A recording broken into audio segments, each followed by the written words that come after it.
ஔவையார் பாகம் 5 அத்தியாயம் 9. ராஜேந்திரா, இன்னொரு முறை என்னுடைய படை உன்னுடைய படை என்று பேசினால் நடவடிக்கை மிக கடுமையாக இருக்கும். உரக்க நெஞ்சில் தட்டி கொண்டு பேசுவது எந்த ஞானமும் இல்லை. அறிவு இல்லாதவன்தான் அப்படி பேசுவான். சக்கரவர்த்தியின் சூடான வார்த்தைகள் இளவரசர் ராஜேந்திரரை பதட்டமடைய வைத்தன. என்னுடைய படை என்று சொல்வது உங்களோடு அந்நியப்படுத்துவதற்கு அல்ல தந்தையே. சோழ தேசத்தின் மக்கள் எத்தனை சுகவாசிகளாக மாறினாலும் ஒரு போர்படை மிக தயாரான நிலையில் இருக்கிறது என்று சொல்வதற்கு விரும்புகிறேனே தவிர உங்களுக்கு அந்நியமாக நான் ஒரு செயல் கூட செய்யவில்லை. மறுபடி நீங்களாக என்னை பிரிக்காதீர்கள். அப்படியா? உன்னுடைய படை என்ன செய்து கிழித்துவிடும் என்று சொல்கிறாய்? ஓடிப்போய் மேலே சாளுக்கியத்தை கைப்பற்றி கொண்டு வந்துவிடுமா? ஒரு படையின் உடல் வலிவு பற்றியும் செயல்திறன் பற்றியும் தெரியாமல் வெறும் காட்டு கூச்சலாக உத்தரவிட்டால் அந்த படை சாதனை செய்துவிடும் என்று நினைக்கிறாயா? 15 நாட்கள் பயணம் இல்லாமல் மேலே சாளுக்கியத்தை போய் அடைய முடியுமா? அடைந்த பிறகு யுத்தம் செய்ய முடியுமா? இவ்வாறெல்லாம் ஒரு இளவரசன் யோசிக்க வேண்டாமா? என்ன முட்டாள்தனம் இது? மறுபடியும் முகத்தில் குத்தியது போல சக்கரவர்த்தி பேசினார்.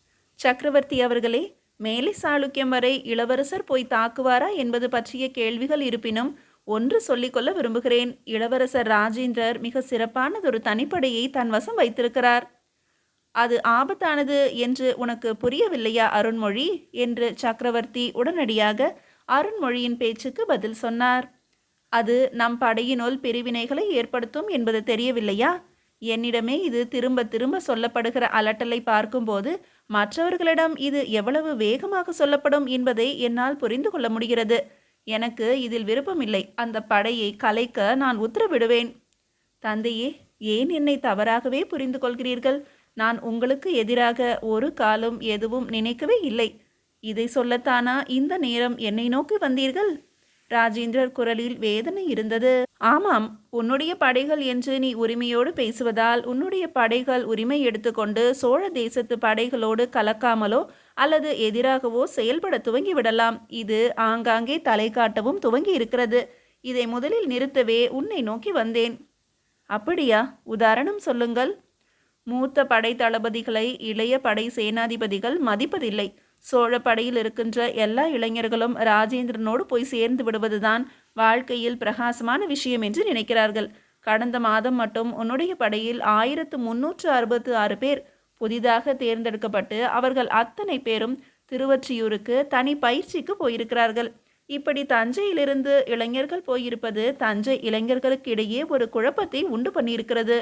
ஏன் தஞ்சையை விட்டு போகிறீர்கள் என்று கேட்டதற்கு, தஞ்சையில் என்ன இருக்கிறது? கல் உடைக்கின்ற பணியும் தேவரடியார்களுக்கு முன்னே சமணமிட்டு ஆட்டம் பார்க்கின்ற பணியும் தானே. நல்ல யுத்தம் பார்க்க வேண்டுமெனில், நல்ல போர் வீரனாக மாற வேண்டுமெனில் திருவொற்றியூருக்கு போக வேண்டியதுதான் சிறந்தது என்று சொல்கிறார்கள். இளைஞர்கள் ஊர் விட்டு போவது குடும்பத்திலும் குழப்பத்தை ஏற்படுத்துகிறது. கோயில் பணி முக்கியமில்லை என்ற நினைப்பு இளைஞர்களுக்கு வந்துவிட்டது. இது முதியோர்களுக்கும் பரவினால் இந்த கோயில் பணி நடக்காது. ராஜேந்திரா, உங்களுக்கு என்ன வேண்டும் தந்தையே? இந்த கோயில் பணியை முடிப்பதற்காகவே மேலை சாளுக்கியத்தை நாம் தாக்க வேண்டும். மேலை சாளுக்கியனை ஒரு இடத்தில் நிறுத்துவதற்கு மட்டுமல்ல, மறுபடியும் எந்த படையெடுப்பும் ஏற்படுத்தாமல் கங்க தேசத்தையோ இரட்டைப்பாடியையோ தொந்தரவு செய்யாமல் மேலை சாளுக்கியத்தில் ஊடுருவாமல் இருப்பதற்கு மட்டும் நாம் அவனை தாக்கவில்லை. எனக்கு ஒரு பெரும் ஆசை இருக்கிறது ராஜேந்திரா. அது என்ன தந்தையே? ஈசான சிவபண்டிதரோடு பேசிய பிறகு தோன்றிய ஆசை அது. 3 பனை உயரத்திற்கு தளம், அதற்கு மேல் 5 பனை உயரத்துக்கு விமானம், அடிப்பக்க அகலம் 1.5 பனை. அந்த விமானம் முழுவதும் பொன் வேய்தல் வேண்டும். இந்த பிரம்மாண்டம் உனக்கு புரிகிறதா?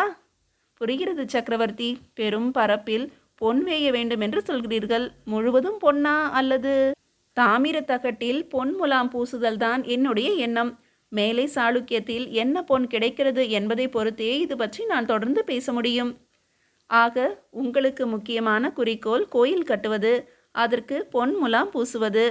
எவ்வளவு வேண்டும் என்று சிற்பிகளிடம் விசாரித்தீர்களா தந்தையே? இல்லை ராஜேந்திரா, இதை முதலில் உன்னிடமும் அருண்மொழியிடமும் தான் பேசுகிறேன். பஞ்சவன் மாதேவியிடம் கூட நான் பேசவில்லை. ஈசான சிவபண்டிதர் மேருவை பற்றி சொல்லும் போதே எனக்குள் இந்த பக்கம் அப்படி ஒரு மேருவை எழுப்ப வேண்டும் என்று எண்ணம் வந்துவிட்டது. அந்த மேரு வெகு சில வினாடிகளே தகதகத்து தெரியுமாம். ஆனால் இங்கே இந்த பொன் தகடு வெயில் பட்டு, மழை பட்டு, இரவின் நிலவொளி பட்டு நட்சத்திர ஒளிப்பட்டு தீபந்த ஒளிப்பட்டு நிச்சயம் தகதகத்து எந்நேரமும் மின்னும். சக்கரவர்த்தியாரே, உங்களுடைய சந்தோஷம்தான் என்னுடைய சந்தோஷம். உங்களுடைய இந்த மிகப்பெரிய ஆவல் வெகு நிச்சயம் பூர்த்தி செய்யப்படும். இதற்காக மேலை சாளுக்கியம் என்ன, பரதகண்டம் முழுமையும் அலையலாம். மறுபடியும் சொல்கிறேன், இந்த படையெடுப்பை என்னிடம் விடுங்கள். இல்லை ராஜேந்திரா, இந்த படையெடுப்பை முற்றிலும் நானே தலைமையேற்று நடத்துவேன். இரண்டாக பிரிந்து தாக்கலாமா?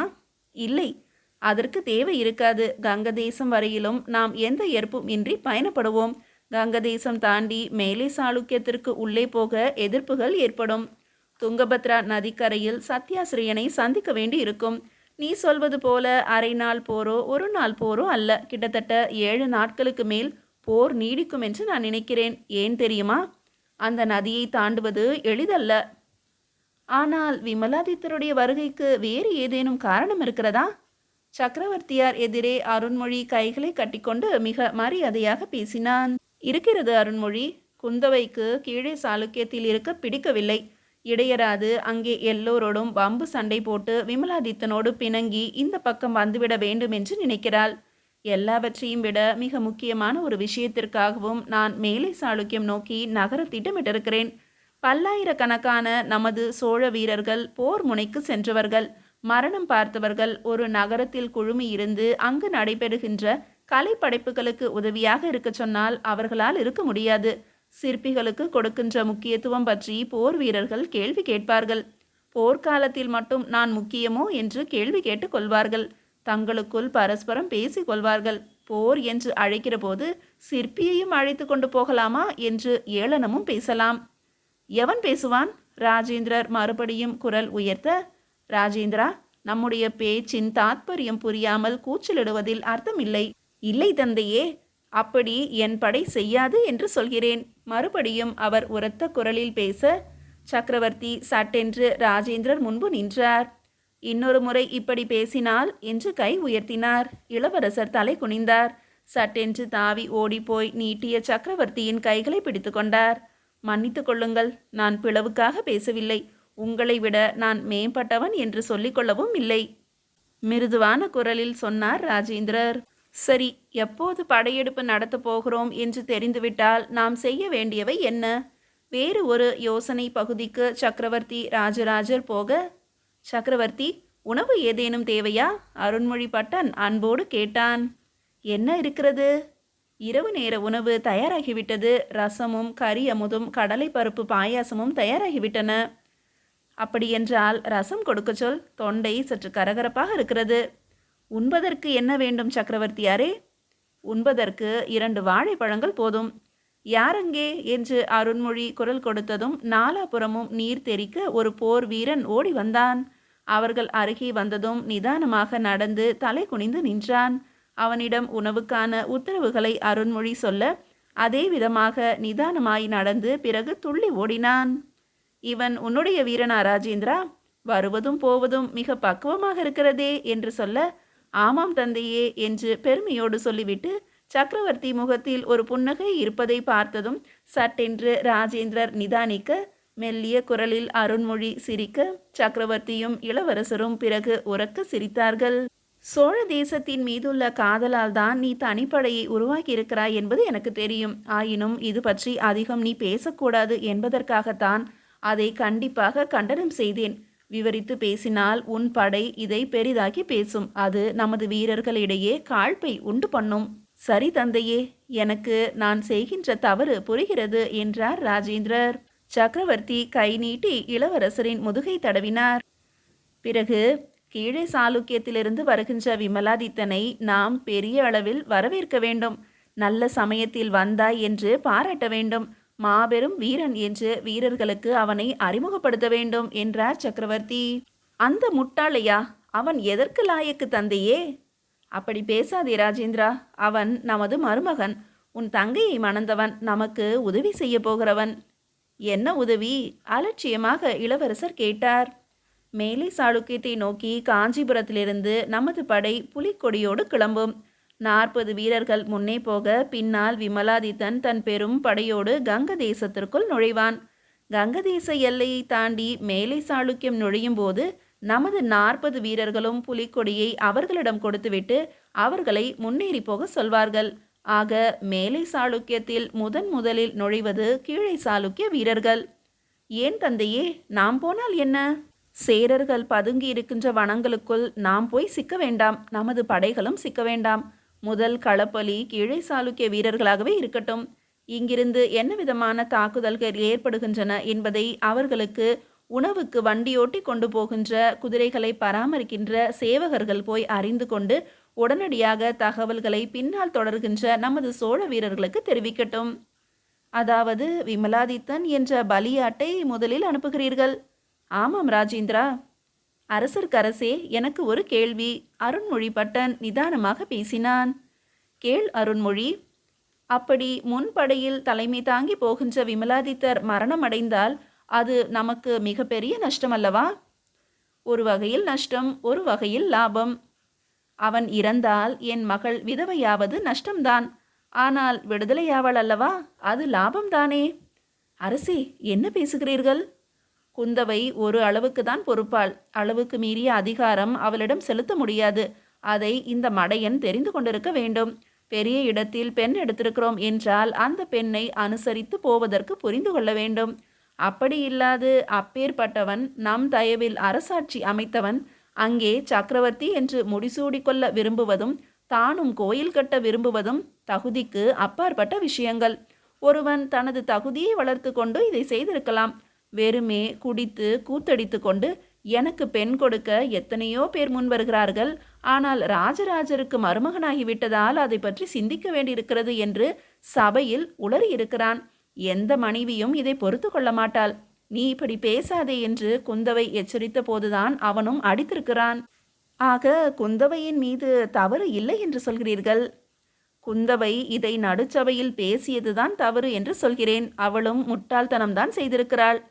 சிவனே, எத்தனை விதமான தொந்தரவுகள் உங்களுக்கு! இளவரசர் நகர்ந்து சக்கரவர்த்தியின் தோளை பிடித்து கொண்டார். ராஜேந்திரா, உன்னை தூண்டிவிட அவளும் முயற்சிக்கிறாள். நீ கோபமடைந்து விமலாதித்தனின் முதுகு எலும்பை உடைப்பாய் என்று நினைக்கிறாள். இது எப்படிப்பட்ட முட்டாள்தனம்! அதை நீ செய்தால் காலத்திற்கும் உன்னை சரித்திரம் குறை கூறும். விமலாதித்தனை பேசி திருத்த முடியாதா? திருத்தலாம். இங்கு அவன் திருந்தியதாகத்தான் இருப்பான். மறுபடியும் கீழே சாளுக்கியம் போனால் அங்கு மேலை சாளுக்கிய வீரர்களோ சேர தேசத்து நம்பூதிரிகளோ இவன் காதில் ஓதினால் மறுபடியும் தெளிவு இழந்து திரும்பவும் பிதற்ற ஆரம்பிப்பான். அவன் நிலையில்லாதவன், புத்தி வலுவில்லாதவன். பேடிக்கு போய் பெண் கொடுத்தது பிசகல்லவா? இதை ஏன் செய்தீர்கள் தந்தையே?